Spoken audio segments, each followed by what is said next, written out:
ఓం స్వస్తి శ్రీ గణేశాయ నమః. మహర్షి వేదవ్యాస గురవే నమః.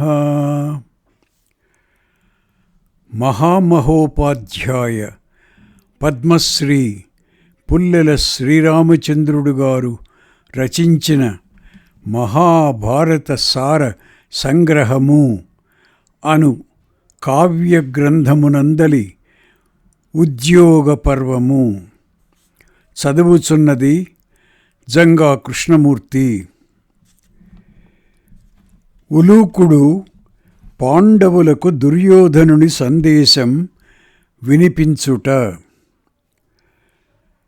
ఉలూకుడు పాండవుల శిబిరానికి వెళ్ళి, నేను దుర్యోధనుని దూతగా వచ్చి అతడు చెప్పమన్న మాటలే చెబుతున్నాను, నన్ను తప్పుపట్టి కోపించకండి అని ముందుగానే వాళ్లను ప్రార్థించి దుర్యోధనుని మాటలన్నీ పూసగుచ్చినట్లు యథాతథంగా వాళ్లకు చెప్పాడు.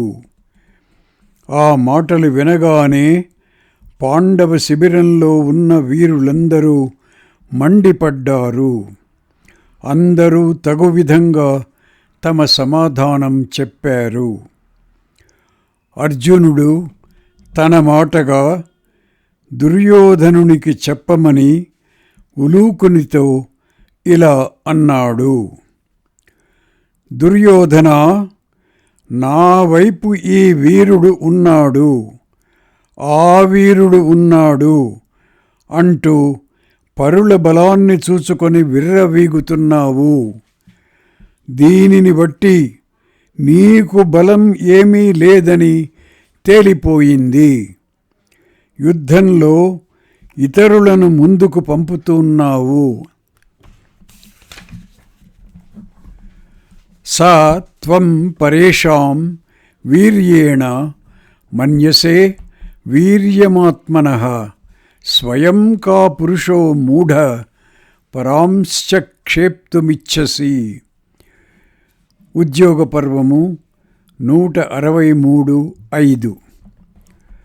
ఎందువల్లననగా నువ్వు వెనక ఎక్కడో ఉంటూ మహాబుద్ధిశాలి, వృద్ధుడు, జితేంద్రియుడు, అందరి రాజుల హితం కోరేవాడు అయిన భీష్ముణ్ణి మరణించడానికి దీక్ష తీసుకునేటట్లు చేసి గొప్పలు చెప్పుకుంటున్నావు. యస్త్వం వృద్ధం సర్వరాజ్ఞాం హితబుద్ధిం జితేంద్రియం మరణాయ మహాప్రజ్ఞం దీక్షయిత్వా వికత్తసే. ఉద్యోగ పర్వము 163:6. ఓ దుర్బుద్ధి, పాండవులు దయ తలచి భీష్ముణ్ణి చంపరు అని నీ భావం. అది మాకు తెలియదనుకుంటున్నావు. ఏ భీష్ముని వీర్యం చూచుకొని నీవు గర్వంతో ఎగిసిపడుతున్నావో ఆయననే ధనుర్ధరులందరూ చూస్తుండగా ముందుగా సంహరిస్తాను. తరువాత యుధిష్ఠిరుడు దుర్యోధనునకు నా మాటగా చెప్పు అని ఇలా అన్నాడు. నాయనా, నా మనస్సు కూడా నీ మనస్సులాగే ఉంటుందని అనుకొనకు. నూనృతానికి అనగా సత్యము హితము అయిన దానికి అనృతానికి మధ్య ఉన్న భేదం నాకు తెలుసు. నేను పురుగులకి చీమలకి కూడా హాని తలపెట్టను. అటువంటిది జ్ఞాతుల వినాశాన్ని కోరుతానా? అందుచేతనే మాకు 5 గ్రామాలిచ్చినా చాలును అన్నాను. అలాంటప్పుడు నేను వచ్చిన మహావ్యసనాన్ని గుర్తించలేదని ఎలా అంటావు? మూర్ఖత్వం చేత నీవు కృష్ణుడు చెప్పిన హితవచనం వినడం లేదు. సరే, అలాగే కాని బంధువులతో కలిసి యుద్ధం చెయ్యి. భీమాదులు కూడా క్రోధావేశంతో దుర్యోధనుని దూషిస్తూ యుద్ధంలో సర్వ వినాశానికి సిద్ధంగా ఉండు అని సందేశం పంపారు. ఉలూకుడు దుర్యోధనుని వద్దకు తిరిగి వెళ్ళి పాండవులన్న మాటలన్నీ యథాతథంగా నివేదించాడు.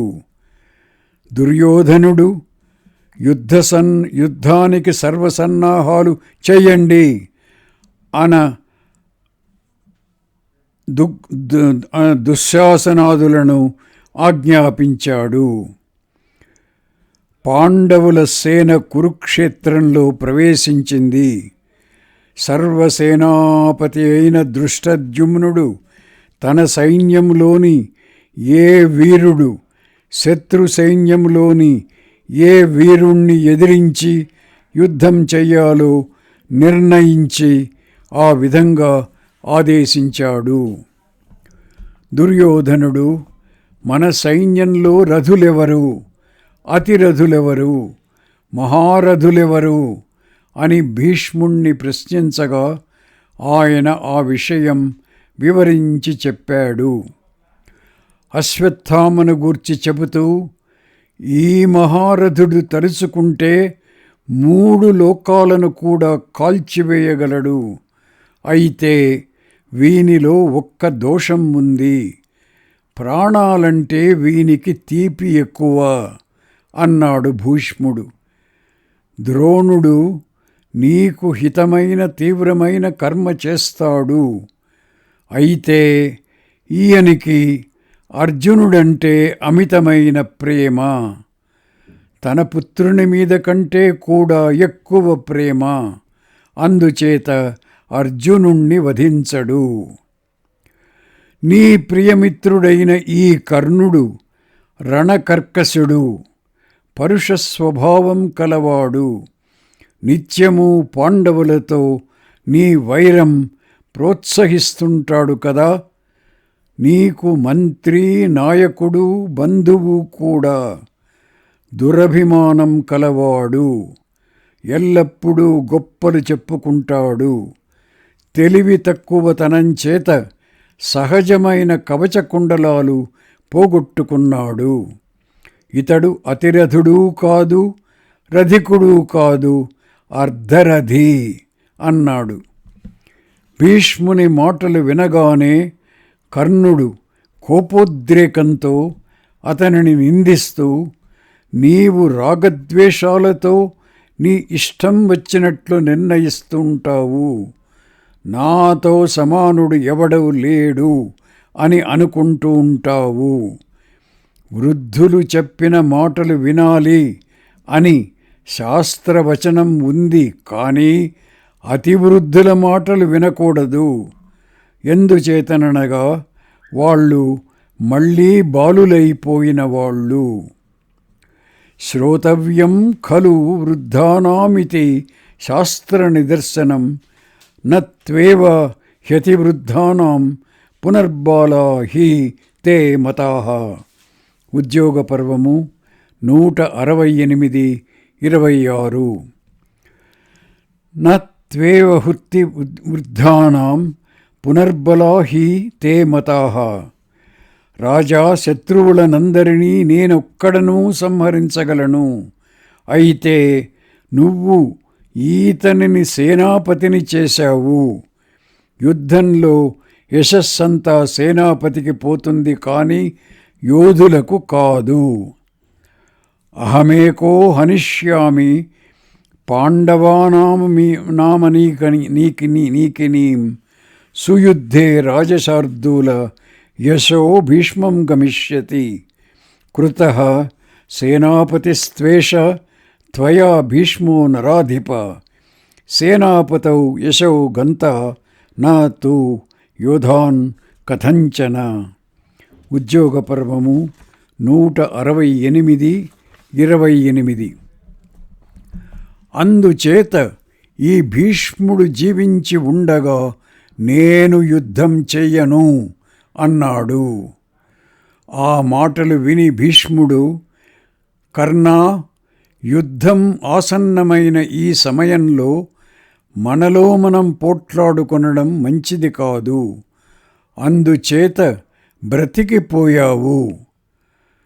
పరశురాముడు మహాస్త్రాలను ప్రయోగించి కూడా నన్నేమీ చేయజాలకపోయాడు.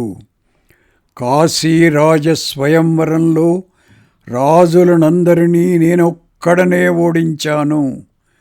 ఇలాంటి సైన్యాలను ఎన్నో సమయాలలో నేను ఒక్కడను ఓడించాను. నన్ను నేనే ప్రశంసించుకొనడం యుక్తం కాదు, కానీ నీకు చెప్పాలిగాన చెబుతున్నాను అన్నాడు. దుర్యోధనుడు బ్రతిమాలి వాళ్ళిద్దరినీ శాంతింపజేశాడు. తరువాత భీష్ముడు పాండవులలో ఉన్న వీరుల బలపరాక్రమాలను వర్ణించి చెప్పాడు. విరాట ద్రుపదులను గూర్చి ప్రశంసించాడు. వీళ్ళందరూ ఎంత బలవంతులైనా అడ్డుకుంటాను, నన్నెదిరించిన వాళ్ళనందరినీ సంహరిస్తాను. అయితే పంచాల దేశ రాజపుత్రుడైన శిఖండిని సంహరించను. ఎందుచేతననగా స్త్రీతోనూ పూర్వంగా స్త్రీగా ఉండి ఇప్పుడు పురుషుడైన వానితోనూ యుద్ధం చేయకూడదని నేను శపథం చేసి ఉన్నాను. అదేవిధంగా పాండవులను కూడా నేను సంహరించను. అంబోపాఖ్యానం. నువ్వు శిఖండిని ఎందుకు వధించవు అని దుర్యోధనుడు అడగగా భీష్ముడు ఇలా చెప్పాడు. కాశీరాజు అంబిక, అంబాలిక అను సాటిలేని సౌందర్యం గల 3 కుమార్తెలకు స్వయంవరం ఘోషించాడు. వాళ్లతో నా సోదరుడైన విచిత్ర వీర్యునికి వివాహం చెయ్యాలను అభిప్రాయంతో నేనొక్కడనే ఆ స్వయంవరానికి వెళ్ళి ఆ 3 కన్యలను బలాత్కారముగా తీసుకొని వచ్చి మా తల్లి సత్యవతికి సమర్పించాను. అక్కడ నాకు అడ్డు వచ్చిన రాజులనందరినీ జయించాను. మా తల్లి అనుమతితో వివాహం జరగవలసి ఉండగా ఆ కన్యలలో పెద్దదైన అంబ నేను చాలా కాలం క్రితం శాల్వదేశరాజును నా భర్తగా మనస్సులో వరించాను. అతడు కూడా అంగీకరించాడు. అందుచేత నన్ను అతనికి వద్దకు వెళ్ళనిమ్మని నన్ను ప్రార్థించినది. నేను అందుకు అంగీకరించి తగు పరివారమును సహాయముగా ఇచ్చి ఆమెను శాల్వపతి నగరానికి పంపాను.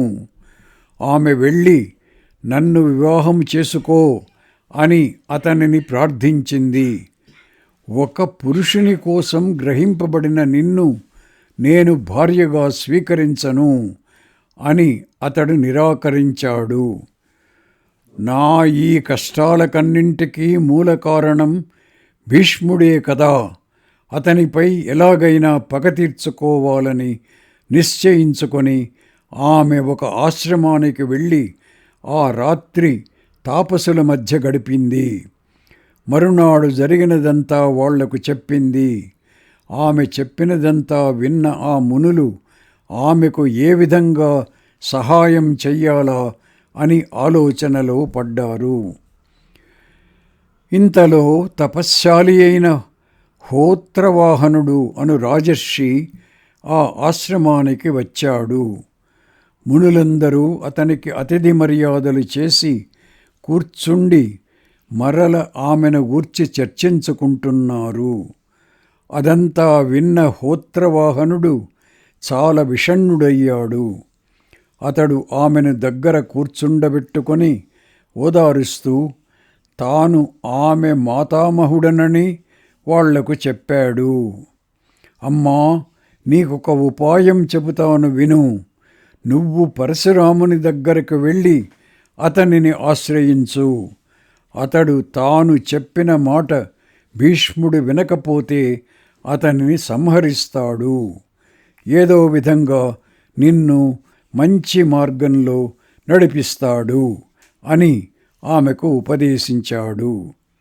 అప్పుడు ఆమె, నేను వెడతాను, కానీ ఆయన దర్శనం అవుతుందో కాదో ఏమంటాడో అంది. పరశురాముడు నాకు ప్రియమిత్రుడు, నా పేరు చెబితే నీకు సహాయం చేస్తాడు అని అతడు అంటుండగానే పరశురామునికి ప్రియుడైన అతని అనుచరుడు అకృతవ్రణుడు అక్కడికి వచ్చాడు. అతనిని చూడగానే అక్కడ ఉన్న మునులందరూ హోత్రవాహనుడు లేచి అతనిని సత్కరించారు. అక్కడ అతనితో కొంత సంభాషణం జరిగిన తరువాత హోత్రవాహనుడు, ఇప్పుడు పరశురాముడు ఎక్కడ ఉన్నాడు అని అకృతవ్రణుణ్ణి అడిగాడు. రాజా, ఆయన మాటి మాటికి సృంజయ వంశీయుడైన ఆ రాజర్షి నా ప్రియసఖుడు అని అంటూ నిన్ను గూర్చియే మాటలాడుతుంటాడు. ఆయన రేపు ఉదయమే నిన్ను చూడడానికి ఇక్కడికి వస్తాడు అనుకుంటాను అని చెప్పి, ఈ కన్య ఎవరు, ఇక్కడ ఎందుకున్నది అని రాజును అడిగాడు.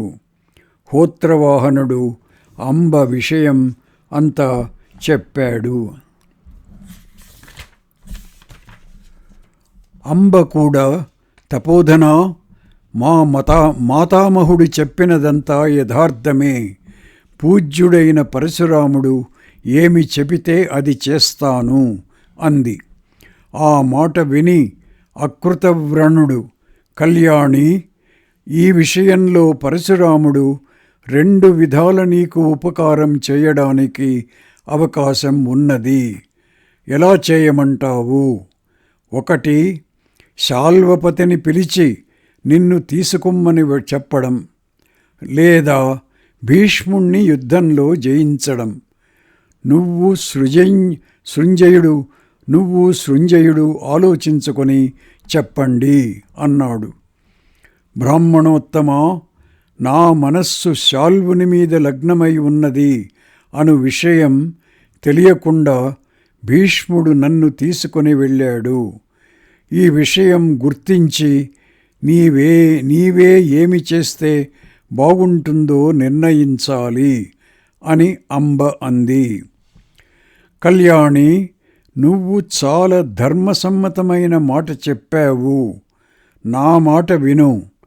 భీష్ముడు నిన్ను హాస్తినపురానికి తీసుకుని వెళ్లకుండా ఉంటే శాల్వుడు భార్గవరాముని మాట ప్రకారం నిన్ను నెత్తిమీద పెట్టుకునేవాడు.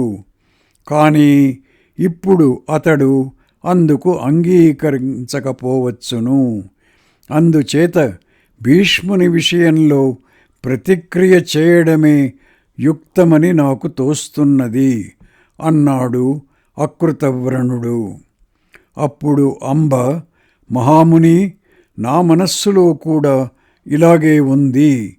వీరిద్దరిలో ఎవరి అపరాధం గొప్పదో వానిని శిక్షించాలని కోరుతున్నాను అంది. ఆ రాత్రి గడిచింది. తెల్లవారేసరికి భార్గవరాముడు శిష్యగణంతో అక్కడికి వచ్చాడు. అందరూ లేచి అంజలి ఘటించి భక్తిపూర్వకంగా ఆయనను పూజించారు.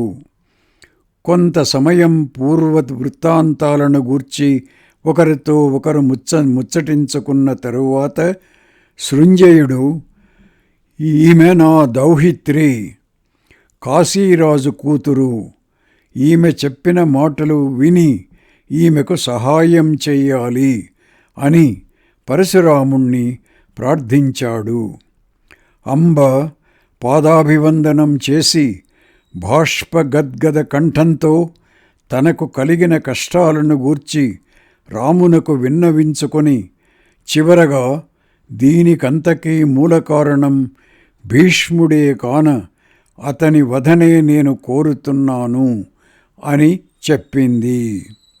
అప్పుడు పరశురాముడు ఆమెతో, నేను బ్రహ్మవేత్తల రక్షణం కోసం తప్ప మరి ఏ కారణం చేత కూడా ఆయుధం పట్టను అని ప్రతిజ్ఞ చేశాను. అందుచేత యుద్ధంలో భీష్ముణ్ణి సంహరించడం ప్రసక్తి లేదు. కానీ శాల్వుడు, భీష్ముడు కూడా నేను చెప్పినట్లు చేస్తారు, తగు విధంగా చేస్తాను అన్నాడు. భీష్ముణ్ణి యుద్ధంలో వధించి నీ మాట నిలుపుకో అని అంబ ప్రార్థించింది. పక్కనే అంబకు పరశురామునకు మధ్య జరుగుతున్న సంభాషణ వింటూ ఉన్న పరమధర్మాత్ముడైన ఋషి పరశురామునితో, భార్గవా, అంబకు ముందు మాట ఇచ్చి వెనుకకు వెళ్ళడం మంచిది కాదు. యుద్ధంలో భీష్ముణ్ణి పట్టి జితోస్మి అని వాని చేత అనిపించినా చాలును. శరణుదొచ్చిన వాళ్లను ఎట్టి పరిస్థితిలోనూ చంపను అని కూడా నీవు ప్రతిజ్ఞ చేసి ఉన్నావు కదా అన్నాడు. ఆ మాట విని పరశురాముడు, అవును, ఆ విధంగా ప్రతిజ్ఞ చేసినట్లు నాకు గుర్తు ఉంది. అంబ మనస్సులో ఉన్న కార్యం చాలా గొప్పది. స్వయంగా నేనే భీష్ముని వద్దకు వెడతాను అని అంటూ శిష్యగణంతోనూ మునులతోనూ కలిసి కురుక్షేత్రానికి వెళ్ళి సరస్వతీ తీరం ప్రాంతంలో విడిశాడు. 3వ రోజున తను వచ్చి అక్కడ ఉన్నట్లుగా నాకు వార్త పంపాడు. నేను పరశురాముని సన్నిధి చేరి అతనిని యథావిధిగా పూజించాను. పరశురాముడు తాను వచ్చిన పని నాకు నివేదించి అంబను అంగీకరించవలసిందిగా ఆజ్ఞాపించాడు. పురుషాసక్త చిత్తయైన ఆమెను తన తమ్ముని భార్యగా అంగీకరించజాలనని నేనన్నాను. నేను చెప్పినట్లు చేయకపోతే నిన్ను నీ అమాత్యాదులను ఇప్పుడే సంహరిస్తానన్నాడు పరశురాముడు. అప్పుడు నేను సవినయంగా ఆయనకు నమస్కరిస్తూ, నాకు చతుర్విధాలైన ధనుర్విద్యను నేర్పిన ఆచార్యుడవు నీవే కదా, నాతో యుద్ధానికి ఎందుకు దిగుతావు అన్నాను. నేను నీ గురువునని నువ్వే అనుకుంటున్నావు కదా, నేను చెప్పినట్లు చెయ్యి అని భార్గవుడు నిర్బంధించాడు. అప్పుడు నేను ఎట్టి పరిస్థితులలోనూ కూడా ధర్మాన్ని విడువను. నువ్వు నన్ను అనుగ్రహించినా సరే, నీ ఇష్టం వచ్చినట్లు మరేమైనా చేసినా సరే, ఆచార్య, మహాత్ముడైన మరుత్తుడు పూర్వం కార్యములు తెలియక దృప్తుడై అమార్గంలో ప్రవర్తిస్తున్న గురువును కూడా పరిత్యజించాలి. గురోరప్య వలిప్తస్య కార్యమజానతః ఉత్పథం ప్రతిపన్నస్య పరిత్యాగో విధీయతే. ఉద్యోగ పర్వము 178:48 అని చెప్పినట్లు నీకు కూడా తెలియను కదా. నువ్వు నా గురువువే కదా అనే అంతగా గౌరవిస్తున్నాను. నీవు గురువు ప్రవర్తించవలసిన పద్ధతిలో ప్రవర్తించడం లేదు. అందుచేత నీతో యుద్ధానికి సిద్ధంగా ఉన్నాను. యుద్ధరంగంలో ఎదురుగా నిలిచి క్షత్రియుడి వలె యుద్ధం చేస్తున్న బ్రాహ్మణుణ్ణి చంపినా బ్రహ్మహత్యా దోషం లేదని శాస్త్రం చెబుతూ ఉన్నది. ఉజ్యతేషు మథో దృష్ట్వా బ్రాహ్మణం క్షత్రబంధువత్ యో హన్యాత్యమరే క్రుద్ధం యుధ్యంతమపలాయనం బ్రహ్మహత్యా న తస్య స్యాదితి ధర్మేషు నిశ్చయః. ఉద్యోగ పర్వము 178:51-52. నేను బయలుదేరి ఒంటరిగా వెళ్ళి క్షత్రియులనందరినీ రూపుమాపాను అని నువ్వు మాటి మాటికి గొప్పలు చెప్పుకుంటూ ఉంటావు. ఆనాడు ఈ భీష్ముడు కానీ నా వంటి క్షత్రియుడు కానీ పుట్టలేదు. నువ్వు కాల్చినది గడ్డి పరకలను మాత్రమే. అసలైన తేజస్సులు తర్వాతనే పుట్టాయి. ఇదిగో నీ యుద్ధ మదం అణచగలిగిన భీష్ముడను నేను పుట్టాను. యచ్చాపి కత్తసే రామ బహుశః పరిషత్సు వై నిర్జితాః క్షత్రియాలోకే మమైకేనేతి తచ్ఛృణు. న తదా జాతావాన్ భీష్మః క్షత్రియో వాపి మద్విదః పశ్చాజ్ఞాతాని తేజాంసి తృణేషు జ్వలితం త్వయా. యస్తే యుద్ధమదం దర్పం కామం చ వ్యపనాశయేత్ సోऽహం జాతో మహాబాహో భీష్మః పరపురంజయః.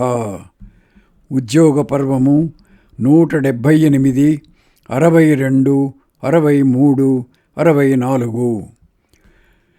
యుద్ధం ప్రారంభమైంది. నేనొక్కడినే ఆయనతో యుద్ధం చేయడానికి వెళ్ళాను. నేను కొంత దూరంలో రథం నిలిపి పాదచారినై ఆచార్యుని సమీపించి అభివాదనం చేసి, ఆచార్య, నీతో యుద్ధం చేస్తున్నాను, నాకు జయం కలగాలని ఆశీర్వదించు అన్నాను. అప్పుడు ఆయన, భీష్మ, పెద్దవాళ్లతో యుద్ధానికి తలబడినప్పుడు అనుసరించవలసిన ధర్మాన్ని అనుసరిస్తున్నావు. చాలా సంతోషం. అలా చేయకపోతే నిన్ను శపించి ఉండేవాణ్ణి. ధైర్యంతో యుద్ధం చెయ్యి. నిన్ను జయించాలని వచ్చాను కదా, అందుచేత నీకు జయం కలగాలని ఆశీర్వదించను అన్నాడు. నేను ఆయనకు నమస్కరించి వెళ్ళి రథం ఎక్కాను. ఆయనతో మళ్ళీ ఇలా అన్నాను, ఆచార్య, నువ్వు మర్యాదను అతిక్రమించినా కూడా నేను ఆచార్యత్వాన్ని గౌరవిస్తున్నాను. నీలో 4 వేదాలు, పూజ్యమైన బ్రాహ్మణత్వము, గొప్ప తపస్సు ఉన్నాయి. నేను వాటిని కొట్టడం లేదు. నీవు అవలంబించిన క్షత్రధర్మాన్ని మాత్రమే కొడుతున్నాను. ఏతే వేదా శరీరస్థాః బ్రాహ్మణ్యం యచ్చతే మహత్ తపశ్చతే మహత్తప్తం న తేభ్యః ప్రహరామ్యహం ప్రహరే క్షత్రధర్మస్య యం రామ త్వం సమాశ్రితః. ఉద్యోగ పర్వము 179, 24, 25. మా ఇరువురి మధ్య 23 దివసాలు తీవ్రమైన యుద్ధం జరిగింది. 23వ నాటి రాత్రి నేను శయనించి పరశురాముణ్ణి ఎలా ఓడించాలి అని ఆలోచిస్తుండగా యనమండుగురు వసువులు నాకు స్వప్నంలో కనబడి ప్రస్వాపనం అను అస్త్రం ఇచ్చారు. ఇది ప్రయోగిస్తే శత్రువు మరణించకుండా నిశ్చేష్టుడైపోతాడు అని చెప్పారు. ఆ మరునాడు జరిగిన తీవ్రమైన యుద్ధంలో ఇద్దరము బ్రహ్మాస్త్రాలు ప్రయోగించాం. వాటితో భోంతరాళాలు ప్రజ్వలిస్తున్నాయి. ఇదే సమయం అనుకొని నేను ప్రస్వాపనాస్త్రం ప్రయోగించడానికి సిద్ధం అయ్యాను. ఇంతలో దేవతలు, గంగాదేవి, పితృదేవతలు, నారదాది దేవర్షులు వచ్చి మమ్ములను ఇద్దరిని యుద్ధం నుండి విరమింపజేశారు. యుద్ధం నుండి విరమించి నేను పరశురాముని వద్దకు వెళ్ళి సవినయంగా నమస్కరించాను. అప్పుడు అతడు ప్రేమపూర్వకంగా నవ్వుతూ, భీష్మా, ఈ లోకంలో నీతో సమానుడైన క్షత్రియుడు లేడు.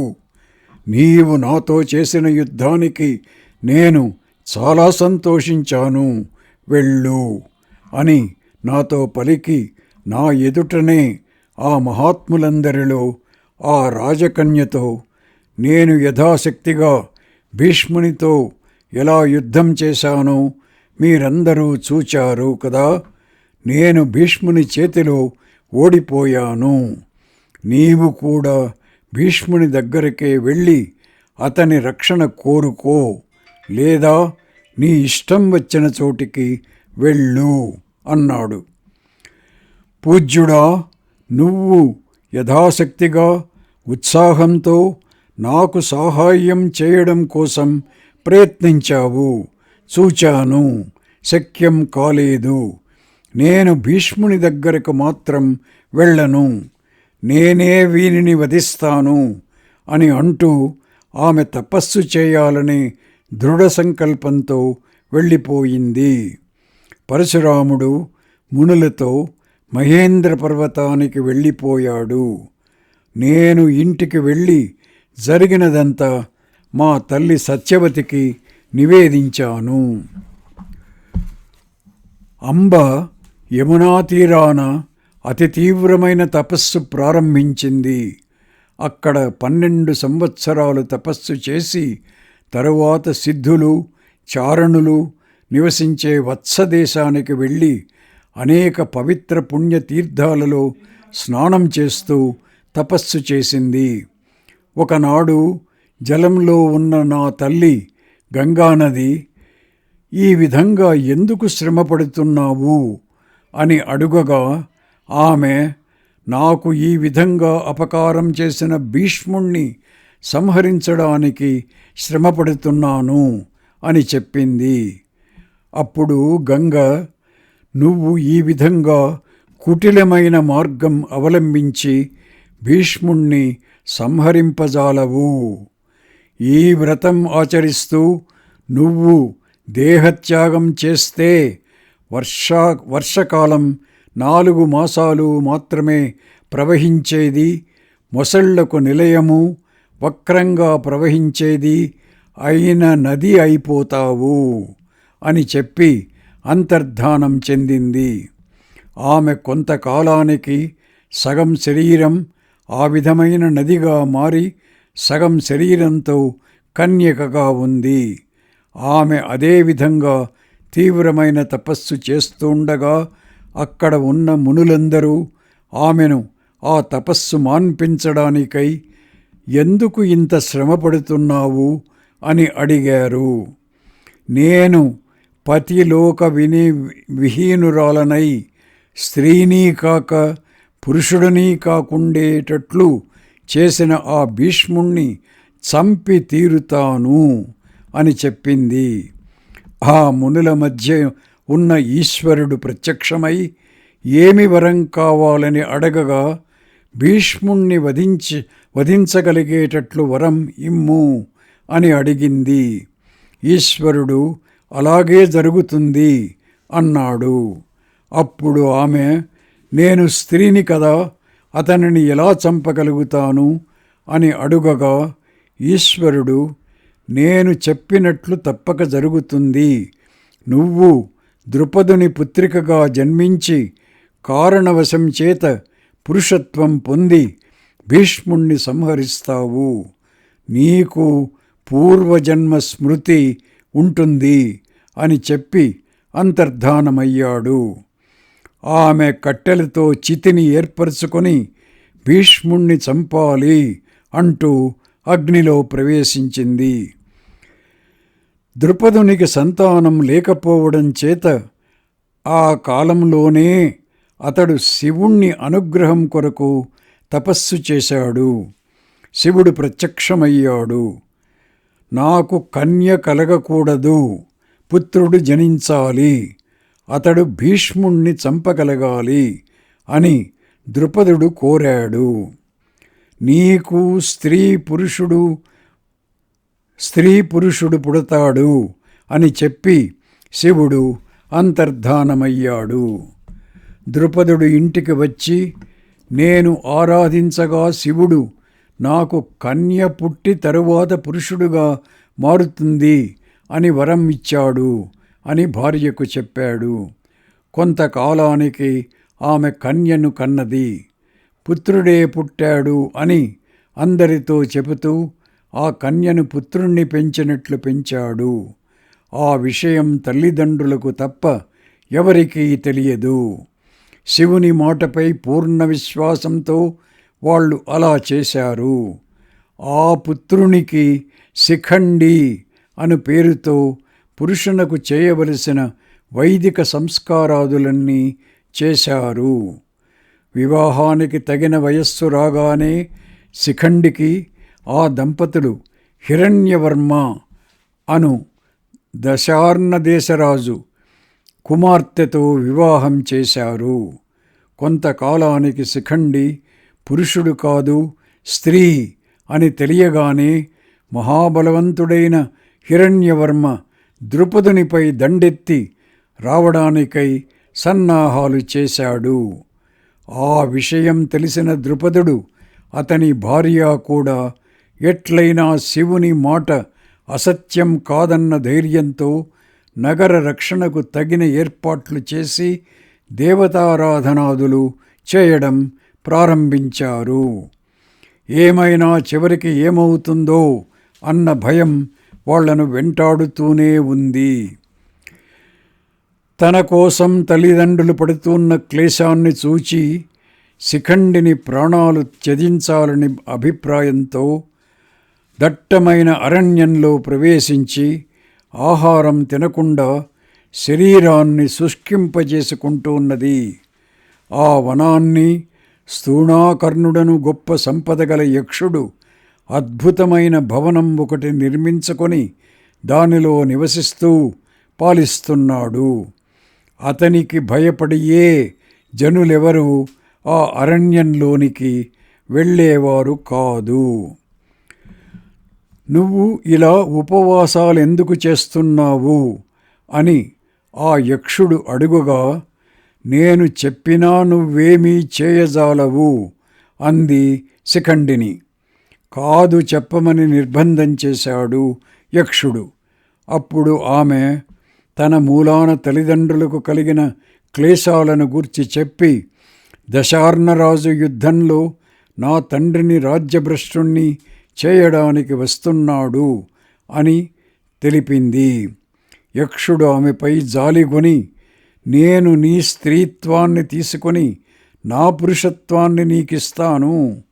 ఆ రాజు వచ్చి నీవు పురుషుడవే అని తెలుసుకొని వెళ్ళిపోయిన తరువాత నువ్వు తప్పకుండా నా పురుషత్వాన్ని నాకు తిరిగి ఇచ్చివెయ్యాలి అన్నాడు. ఆమె సంతోషంతో పురుషత్వాన్ని గ్రహించి నగరానికి వెళ్ళి జరిగినదంతా తల్లిదండ్రులకు నివేదించింది. కోపావేశంతో ద్రుపదుని రాజ్యభ్రష్టుణ్ణి చేయడానికై వచ్చిన హిరణ్యవర్మ కొందరు స్త్రీలను పంపి శిఖండిని పరీక్ష చేయించి పురుషుడే అని తెలిసిన తరువాత శాంతించి తన కుమార్తెను మందలించి కొంతకాలం సంబంధి అయిన ద్రుపదుని ఇంట గడిపి సంతోషంతో తిరిగి వెళ్ళిపోయాడు. ఆ సమయంలో యక్షాధిరాజైన కుబేరుడు లోక పర్యటన చేస్తూ స్థూణాకర్ణుని భవనం వైపు వచ్చాడు. సర్వ సంపదలతో ప్రకాశిస్తూన్న అతని భవనాన్ని పైనుంచే చూచాడు. అయితే స్థూణాకర్ణుడు తన దర్శనం కోసం రాకపోవడంతో తీవ్రంగా కోపించి అతడెందుకు రాలేదు అని ప్రక్కవాళ్లను అడుగుగా, అతడు ప్రస్తుతం స్త్రీగా ఉండడం చేత సిగ్గుపడి రాలేదని వాళ్ళు చెప్పారు. స్థూణాకర్ణుడు చేసిన పని యక్షజాతికే తలవంపు కలిగించే పని అంటూ కుబేరుడు కోపావేశంతో నీవు స్త్రీగానే ఉండిపోతావు అని వానిని శపించాడు. ప్రక్కనున్న వాళ్ళందరూ బ్రతిమాలగా శిఖండి మరణించిన తరువాత స్థూణాకర్ణుడు తన పురుషత్వాన్ని మళ్ళీ పొందుతాడు అని శాప విమోచనం అనుగ్రహించాడు. హిరణ్యవర్మ కొంతకాలం ద్రుపదుని రాజ్యంలో ఉండి తిరిగి తన దేశానికి వెళ్ళిపోయిన వెంటనే శిఖండి యక్షునితో తాను చెప్పిన విధంగా అతని దగ్గరకు వెళ్ళి, నీ పురుషత్వం నీవు తీసుకొనము అన్నాడు. శిఖండి మాట తప్పనందుకు సంతోషిస్తూ యక్షుడు జరిగిన విషయం అంతా అతనికి చెప్పి, నీవు సుఖంగా భూమండలం మీద కొంతకాలం విహరించు అని అంటూ అతనిని పంపివేశాడు.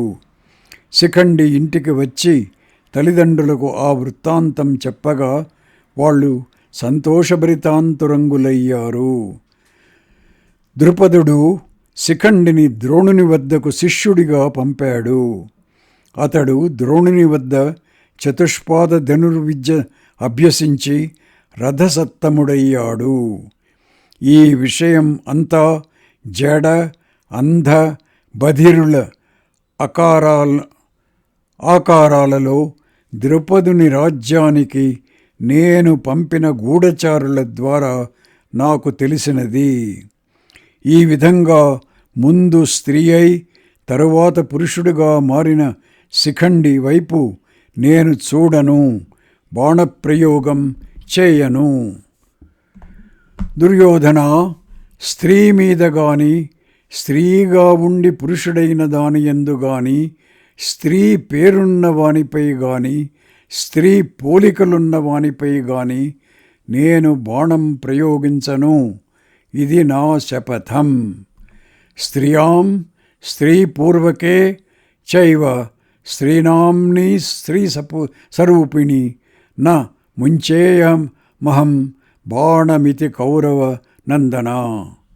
ఉద్యోగ పర్వము 192:67. నేను చేసిన ఈ ప్రతిజ్ఞ సర్వలోక విదితమైనది. భీష్ముడు చెప్పిన ఈ వృత్తాంతమునంతా విని దుర్యోధనుడు క్షణకాలం ఆలోచించి ఇది యుక్తమే అనుకున్నాడు. దుర్యోధనుడు అడుగుగా భీష్మాదులు తమ శక్తిని తెలుపుట. మరునాడు దుర్యోధనుడు భీష్ముణ్ణి, పితామహ, పాండవుల పక్షాన 7 అక్షౌహిణుల సేన ఉన్నది. వారిలో ఎందరు మహావీరులో ఎవరెవరు ఎట్టివారో నీకు తెలుసు. వీళ్లనందరినీ జయించడానికి నీకెంత కాలం కావాలి అని అడిగాడు. ఆ మాట విని భీష్ముడు, దుర్యోధన, సామాన్య యోధులతో రుజువుగానే యుద్ధం చేయాలి. మాయావులతో మాయ ప్రయోగిస్తూ యుద్ధం చెయ్యాలి అనేది ధర్మనిశ్చయం. నేను ఒంటరిగా ఒక దివసాన 10,000 మంది యోధులను, 1000 మంది రథులను సంహరించగలను. ఈ లెక్క ప్రకారం ఎంతకాలం పడుతుందో అంతకాలం అందరినీ సంహరించడానికి కావాలి. 1,00,000 మందిని చంపగలిగిన మహాస్త్రాలు ఉపయోగిస్తే ఈ సైన్యాన్నంతని 1 మాసంలో సంహరించగలను అన్నాడు. దుర్యోధనుడు ద్రోణుణ్ణి కూడా అదే ప్రశ్న అడగగా అతడు కూడా, రాజా, నేను ముసలివాడనైపోయాను. ప్రాణబలము, ఇంద్రియ బలము తగ్గిపోతున్నాయి. అయినా భీష్ముడు చెప్పినట్లుగా 1 నెల రోజులలో వీళ్ల సైన్యాన్నంతని ధ్వంసం చేయగలను అని చెప్పాడు. నాకు 2 మాసాల కాలం కావాలని కృపుడు చెప్పాడు. నాకు 10 రోజులు కావాలని అశ్వత్థామ చెప్పగా నాకు 5 రోజులు చాలు అన్నాడు కర్ణుడు. కర్ణుని మాట వినగానే భీష్ముడు బిగ్గరగా నవ్వుతూ, ధనుర్ధారి అయిన అర్జునుడు, కృష్ణుడు రథం ఎక్కి వస్తుండగా చూడనంత వరకు ఇలా ఇష్టం వచ్చినట్లు చెప్పవచ్చును అన్నాడు. కౌరవసేనలోనున్న నా గూఢచారులు ఈనాడు ప్రాతకాలమునందే దుర్యోధన భీష్మాదుల మధ్య ఈ విధంగా సంభాషణ జరిగిందని చెప్పారు. అందుచేత అర్జునా, మన శత్రువులనందరికీ సంహరించడానికి నీకెంతకాలం కావాలో తెలుసుకోవాలనుకుంటున్నాను అన్నాడు యుధిష్ఠిరుడు సోదరుల సమక్షంలో. ఆ మాట విని అర్జునుడు, మహారాజా, ఆ మహావీరులందరూ అలా చేయగలవారే, సందేహం లేదు. వాళ్ల మాటలు విని నీవేమీ మనస్తాపం చెందవద్దు. వాసుదేవుడు సహాయుడుగా ఉన్న నేను ఒక్క రథంతో దేవతలతో సహా 3 లోకాలను, భూతాన్ని, వర్తమానాన్ని, భవిష్యత్తును కూడా కనురెప్పపాటు కాలంలో నశింపజేయగలను. భయంకరమైన పాశుపతాస్త్రం నా దగ్గర ఉంది. యుగాంతంలో పశుపతి దేనిని ప్రయోగిస్తాడో అది నా దగ్గర ఉంది. ఈ విషయం భీష్మునికి గాని, ద్రోణునికి గాని, కృపునికి గాని, అశ్వత్థామకు గాని తెలియదు. కర్ణునికి తెలిసే అవకాశమే లేదు. అయితే యుద్ధంలో సాధారణ జనులను దివ్యాస్త్రాలు ప్రయోగించి చంపకూడదు. అందుచేత మనం రుజుమార్గంలోనే జయిద్దాం. నా తూ యుక్తం రణే హంతుం దివ్యైరస్త్రైః పృథగ్జనం ఆర్జవేనైవ యుధ్యేమ విజేష్యామో వయం పరాన్. ఉద్యోగ పర్వము 194:15. మన పక్షాన దివ్యాస్త్ర విధులు ఏనాడు పరాజయం అనేది ఎరుగని వారు అయిన శిఖండి, యుయుధాయనుడు, దృష్టద్యుమ్నుడు, భీమసేనుడు, నకులుడు, సహదేవుడు, యుధామన్యువు, ఉత్తమౌజసుడు, భీష్మద్రోణులతో సమానులైన విరాట ద్రుపదులు, శంఖుడు, ఘటోత్కచుడు, అభిమన్యువు, 5 ద్రౌపదీ పుత్రులు మొదలైన మహావీరులు ఎందరో ఉన్నారు. నీవే 3 లోకాలను నశింపజేయ సమర్థుడవు. నువ్వు కోపంతో ఎవనిని చూస్తావో అతడు వెంటనే నశిస్తాడను విషయం నాకు తెలుసు. స్వయం చాపి సమర్థోసి త్రైలోక్యోత్పాదనేపి అచ. క్రోధాద్యం పురుషం పశ్చేస్తథా శక్రసమద్యుతే సక్షిప్రం న భవేద్ వ్యక్తమితి త్వాం వేద్మి కౌరవ. ఉద్యోగ పర్వము 194:22 అని అన్నాడు. కౌరవసేన, పాండవసేన 2 కూడా యుద్ధానికి బయలుదేరాయి. ఉద్యోగ పర్వము సమాప్తం. ఓం తత్సత్.